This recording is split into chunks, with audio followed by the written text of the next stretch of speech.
객관적인 부동산 정보를 드리기 위해 노력하는 톡톡 부동산입니다. 오늘도 쿠키뉴스에 이현진 기자 나와 있습니다. 안녕하십니까? 네, 안녕하세요.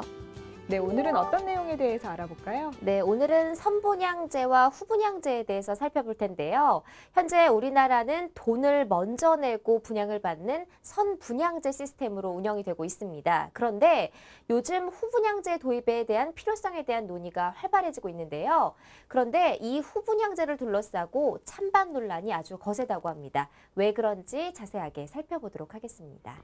네, 현재 선분양제로 운영되고 있는 분양시장에 후분양제 도입이 추진되고 있는 상황 알아보겠습니다. 후분양제가 무엇인지 또 장단점은 무엇인지 자세히 짚어보도록 할게요.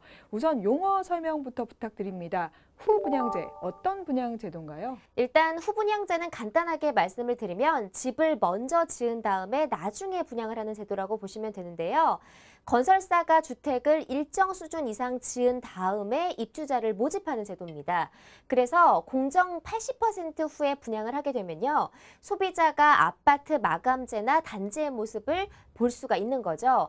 지금 시스템에서는 먼저 돈을 내기 때문에 나중에 확인하게 되지만 이 후분양제 시스템이 도입이 된다면 아파트가 거의 다 지어진 다음에 입주 시점에서 그 소비자들이 보고 살 수가 있게 되는 거죠. 그래서 후분양제 시스템은 분양을 나중에 하는 제도다. 이렇게 보시면 될 것 같습니다. 네, 말 그대로 이제 분양을 나중에 한다 이런 제도라고 볼 수 있겠는데요. 현재는 건설사들이 분양 후에 주택 건설을 시작하는 선분양제 제도를 도입하고 있습니다. 이 후분양제가 논의된 적이 예전에도 있었죠? 네, 그렇습니다. 지금 이제 선분양 시스템으로 바뀌면서 이 후분양제 제도를 도입해야 된다는 논의가 계속해서 있어 왔는데요. 특히 투기 수요하고 시장 과열 억제 효과가 크기 때문에 정부가 2004년에도 도입을 하려고 추진을 했었습니다. 하지만 그때도 건설사들의 반발이 굉장히 컸는데요. 왜냐하면 먼저 지은 다음에 분양을 하게 되면 건설 비용이 그만큼 올라가고 서민 주거비 부담도 크다라면서 반발을 했습니다. 그래서 결국 그때 2004년에도 무산된 적이 있었습니다. 2004년이면 10년도 더 된 이야기인데요. 그동안 잠잠하다가 다시 수면 위로 떠오른 이유가 있나요? 네, 그렇습니다. 요즘 들어서 후분양제가 다시 수면 위로 떠오르면서 도입의 필요성이 제기되고 있는데요. 가장 크게 이제 대두된 게 주택법 개정안이 발의가 됐고요. 또 주택도시보증공사에서 발주하는 연구 용역에 관련된 내용이 포함되면서 논란이 되기 시작을 했습니다. 일단은 국민의당 정동영 의원이 관련 법안을 발의를 했는데요. 지난해 12월에 후분양제 및 선분양 사전 입주 예약제 도입을 골자로 한 주택법 일부 개정안을 발의를 했습니다. 이 개정안이 발의가 되면서 논란이 커지게 됐는데요. 일단 법안 내용을 좀 살펴보면요. 건설사가 주택을 80% 이상 지은 다음에 입주자를 모집하도록 법제를 하도록 했고요. 그 다음에 선분양을 할 때는 소액의 청약금만 내고 예약을 한 다음에 1, 2년 후에 본계약 여부를 결정할 수 있도록 하겠다. 그래서 사전 입주자 예약 제도를 도입하자는 게 핵심입니다. 이런 내용을 이제 발의를 하면서 논란이 되기 시작을 했고요. 이런 법적 근거를 마련을 해서 주택 시장의 안정화는 물론이고 소비자 중심의 주택을 공급을 하겠다라는 법안을 취지를 발표를 하면서 논란이 되고 있습니다. 네, 관련 법안이 발의 중이고 또 연구 용역이 추진되면서 이 후분양제에 대한 찬반 논란이 거세지고 있는 상황입니다. 그렇다면 현재 우리나라가 도입 중인 선분양제는 어떤 제도인지 좀 알아볼까요? 네, 제가 앞서서 후분양제에 대해서 먼저 말씀을 드렸는데요. 선분양제는 지금 우리가 사용하고 있는 시스템이라고 생각을 하시면 될 것 같습니다. 건설사나 시행사가 토지를 확보해서 분양 승인을 받게 되고요. 그리고 건축을 하기 전에 우리는 먼저 분양을 합니다. 그래서 아파트를 짓기도 전에 계약자를 먼저 모집을 해서 돈을 받는 방식인데요. 이런 건축 방식을 현재 분양 시스템에 우리가 적용을 하고 있습니다. 그 다음에 일단 청약 청약 통장을 이용해서 청약을 한 다음에 당첨이 되게 되면요. 현재 아파트 분양 가격의 10%에서 20% 정도를 먼저 계약금을 내게 되고요. 그 다음에 완공 후에 입주할 수 있는 권리를 취득하게 되는 거죠. 그래서 건설사가 아파트를 나중에 짓고 먼저 분양자를 모집한 시스템이라고 보시면 될 것 같습니다. 그리고 지금 이제 분양 가격 같은 경우에는 60%에서 70% 정도만 중도금을 몇 차례에 걸쳐서 납부하게 되고요. 그 다음에 입주 시점에 가서 20%에서 30% 남은 금액을 내게 되면 소유권을 가져오게 되는 방식. 지금 이 선분양제 시스템이 현재 도입되고 있는 방식이라고 볼 수가 있을 것 같습니다. 네, 그러니까 우리가 다 아는 과정과 방식이 바로 선분양제인 건데요. 도입 배경을 좀 알아볼게요. 우리나라에서는 몇 년도부터 도입돼서 시행됐나요? 일단은 선분양제 같은 경우는요, 가장 도입하게 된 가장 큰 이유가 주택 공급을 늘리기 위해서 도입이 됐습니다. 1977년에 주택법이 개정이 되면서 도입이 됐는데 당시에는 주택 보급률이 상당히 낮았습니다. 70%를 간신히 넘기는 상황이었기 때문에 빠르게 아파트를 짓고 도시화, 상업화, 공업화가 빠르게 필요한 시점이었습니다. 그래서 주택을 대량으로 공급해야 했던 상황이기 때문에 이 이제 선분양제 시스템을 도입을 하게 되는데요. 그런데 통계청 자료를 보게 되면요. 1980년대에 우리나라 주택 보급률이 상당히 낮았습니다. 71.2%에 불과했기 때문에 정부에서는 아파트를 빨리 공급해야 되고 그래서 건설사 대신에 소비자가 건설사 자금, 그러니까 계약금과 중도금을 미리 내게 되는 이 선분양제 시스템이 탄생을 하게 된 거다라고 볼 수가 있을 것 같습니다. 네, 소비자가 건설 자금 중 일부를 미리 내기 때문에 건설사 입장에서는 주택 공급도 수월해지고 훨씬 편한 제도가 아닌가 싶거든요. 네, 그렇습니다. 아무래도 이 선분양제 제도는 건설사를 위한 제도라고 봐도 과언이 아닌데요. 이 1970년대에서 80년대는 대규모 주택을 공급해야 했기 때문에 이제 정부에서도 이런 법안을 마련하고 건설사를 위한 제도입니다. 그래서 건설사에서는 처음에 아파트를 분양하려고 해도 딱히 큰 돈이 필요하지 않게 되는데요. 왜냐하면 아파트를 짓기 이전에 그 자금력을 은행 대출하고 계약자들이 낸 자금으로 건축을 하기 때문입니다. 그래서 사실상 그동안 선분양제 제도는 건설사들에게 특혜를 준 제도다라고 볼 수가 있을 것 같습니다. 건설사들에게는 좋은 제도인데 그럼 반대로 계약자들에게는 어떤가요? 네, 일단 계약자들에게도 이 선분양제 시스템이 장점이 있습니다. 두 가지 정도로 예약을 해볼 수 있을 것 같은데요. 첫 번째는 목돈이 한꺼번에 들어가지 않아도 된다라는 점입니다. 왜냐하면 선분양제 시스템은 처음에 계약금을 조금 내고 나중에 중도금 대출을 몇 차례에 걸쳐서 냅니다. 그 다음에 잔금 대출을 내기 때문에 거의 2, 3년에 걸쳐서 조금씩 낼 수 있다는 장점이 있고요.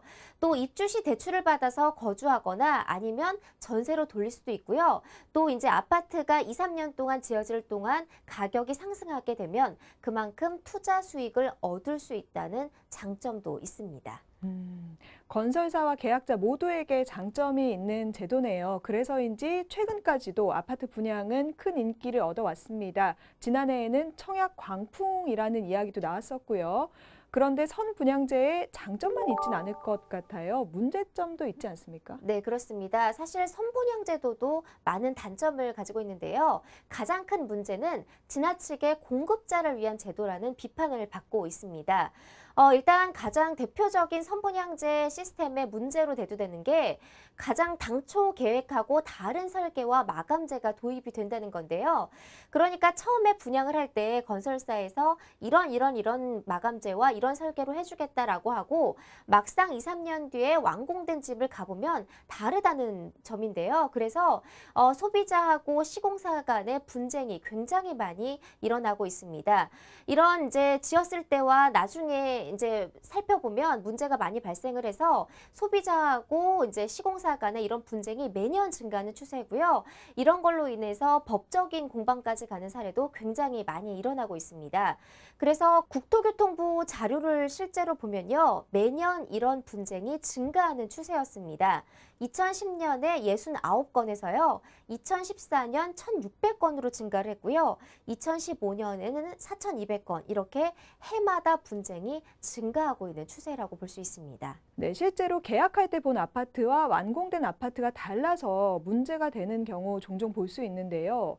또 불법적인 거래도 이뤄진다고요. 네, 그렇습니다. 이 선분양제 시스템의 문제가 또 하나가 뭐냐면 불법적으로 전매 거래가 이루어진다는 점입니다. 일단 아파트를 미리 분양을 하기 때문에 한동안, 그러니까 6개월에서 1년 정도 팔 수 없는 기간이 있습니다. 그런데 이 기간에도 시세 차익을 노리기 위해서 사람들이 불법적으로 거래를 하는 단지가 많다는 점인데요. 그래서 이 전매한 단지의 불법 거래가 지나친 프리미엄으로, 거품으로 인해서 일어나고요. 이런 것은 결국 이렇게 가격이 치솟게 되면 실소유자들에게 오히려 다시 부담이 되는 악순환이 반복될 수가 있다는 점입니다. 그래서 이런 문제점 역시 선분양제 시스템의 문제로 계속해서 지적돼 오고 있습니다. 네, 그리고 사실 요즘은 분위기도 별로잖아요. 입주 물량이 많은 올해부터는 공급 과잉에 대한 부작용이 있을 수 있다는 우려도 나오고 있어요.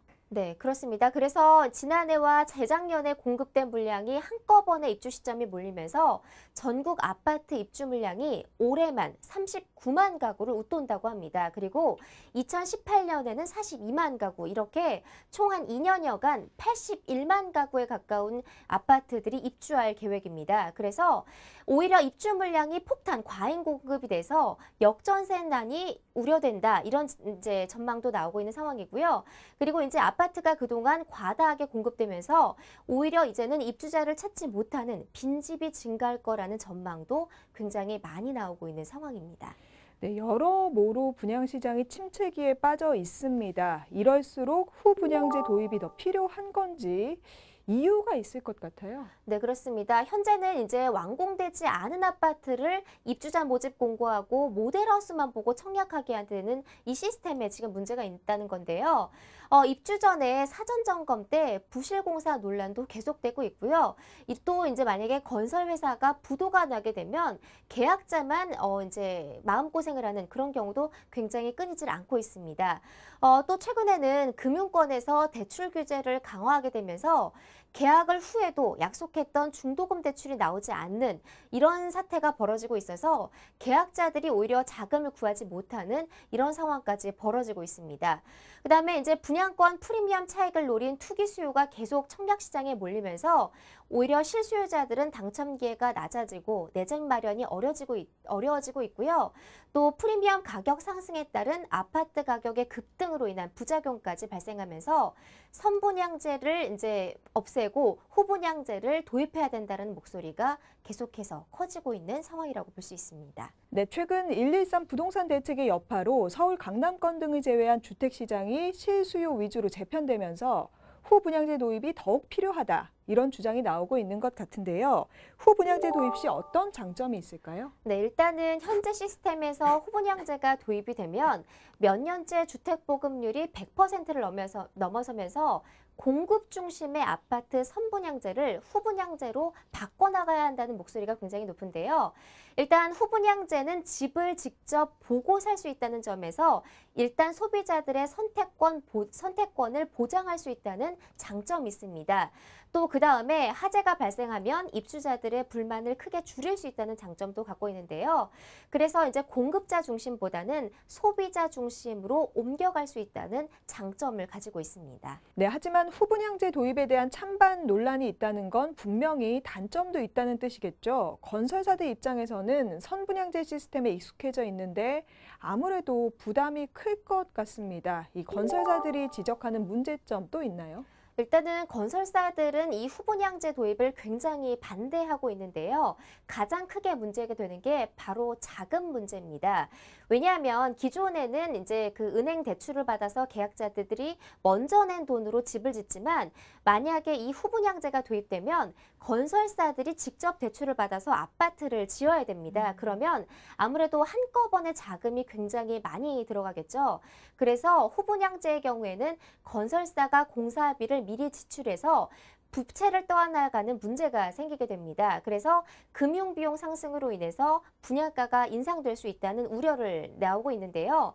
그리고 특히 중견이나 중소건설사 입장에서는 사업성 저하될 것이라는 이런 불만들이 많습니다. 왜냐하면 아파트를 지을 수 있는 자금력도 부족하고 또 나중에 후분양을 했을 때 아파트가 다 팔릴 수 있을지 장담을 하지 못한다는 점인데요.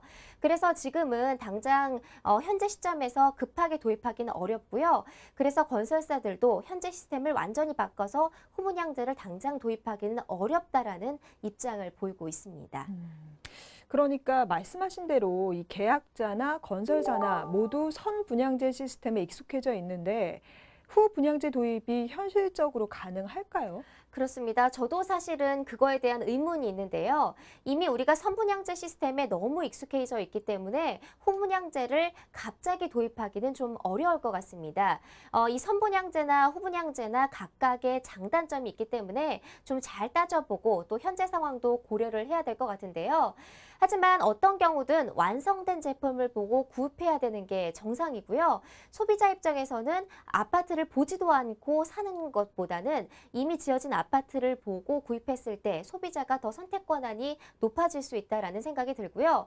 그 다음에 과거와 상황이 달라졌습니다. 과거에는 주택이 모자랐지만 지금은 주택 보급률이 100%를 넘어선 상황입니다.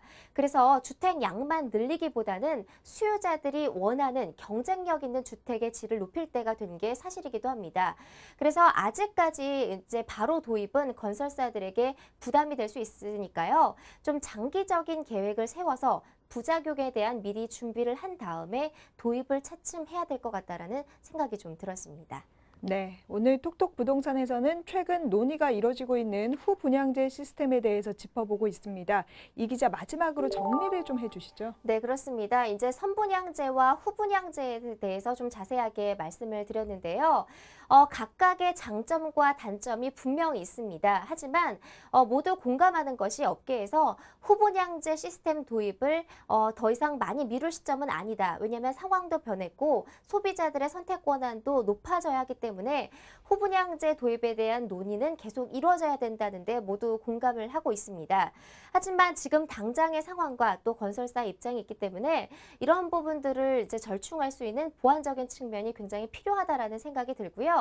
일단은 기존에 아파트 투기나 어떤 부실공사 이런 것들이 많이 문제가 됐기 때문에 이런 제도적인 문제점들을 보완해서 정말 실수요자들을 위한 대책들이 좀 필요할 것 같다라는 생각이 좀 들었습니다. 네, 톡톡 부동산 오늘은 여기서 마칩니다. 함께해 주신 이현진 기자 고맙습니다. 네, 고맙습니다.